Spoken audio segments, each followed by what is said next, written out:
இதுதாங்க அப்பாவோட பாசம். என் முதல் நாயகன் நீ, எந்தன் காவலன் நீ, என் உயிராரம்பம் நீ, நெஞ்சின் ஆசையும் நீ. தன்னோட மகனை அப்பா மாதிரி பாதுகாக்கவும் முடியாது, பார்த்துக்கவும் முடியாது. வேண்டுமே முத்தமாய் என்னை குத்தும் மீசை. இந்த வீடியோ கண் கலங்க வைக்குது. தெய்வங்கள் எல்லாம் தோற்றே போகும் தந்தை அன்பின் முன்னே. தள்ளுவண்டியில சில பொருட்களை வித்துட்டு ரொம்ப பிஸியான ரோட்ல நடந்து போயிட்டு இருக்காரு.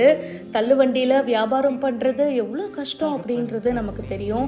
ஸோ அந்த வெயில்ல பார்த்தீங்கன்னா ஒவ்வொரு பொருளாக விற்கணும், எல்லாருக்கிட்டையும் பேசணும், வியாபாரம் பண்ணணும்.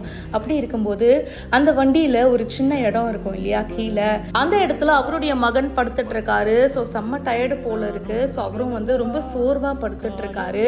அவங்களோட அப்பா அந்த வண்டியை அப்படியே தள்ளிட்டு போயிட்டு இருக்காரு. அப்பா பாசம்னா இதுதாங்க. 10 மாசம் சுமந்து பெக்கிறது அம்மாவா இருக்கலாம், ஆனா காலம் முழுக்க சுமக்கிறது அப்பா தான். அப்பாவோட பாசம், அன்பு, அரவணைப்பு அதெல்லாம் ஒரு குழந்தைக்கு கிடைச்சா அந்த குழந்தை ரொம்ப நல்லாவே வளரும். அண்ட் இந்த குழந்தை ரொம்ப லக்கிங்க. கடுமையா உழைக்கிற தந்தை கிடைச்சிருக்காரு.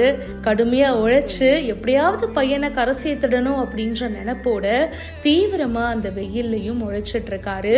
ஒரு பக்கம் மகனை சுமந்துக்கிட்டே எல்லா விஷயமும் பண்ணிட்டு இருக்காரு. இந்த வீடியோ இப்போ சோஷியல் மீடியால வைரலா போயிட்டு இருக்கு. ஸ்ட்ரீட்ஸ் ஆஃப் திருச்சி அப்படின்றவங்க இந்த வீடியோவை ஷேர் பண்ணியிருக்காங்க.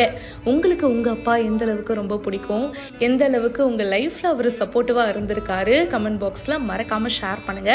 மேலும் பல இன்ட்ரெஸ்டிங்கான விஷயங்களுக்கு இப்பவே சப்ஸ்கிரைப் பண்ணுங்க. வேர்வையில் புள்ளி வைத்து என்னை கோலம் ஆக்கினாய், மேல் விழும் பார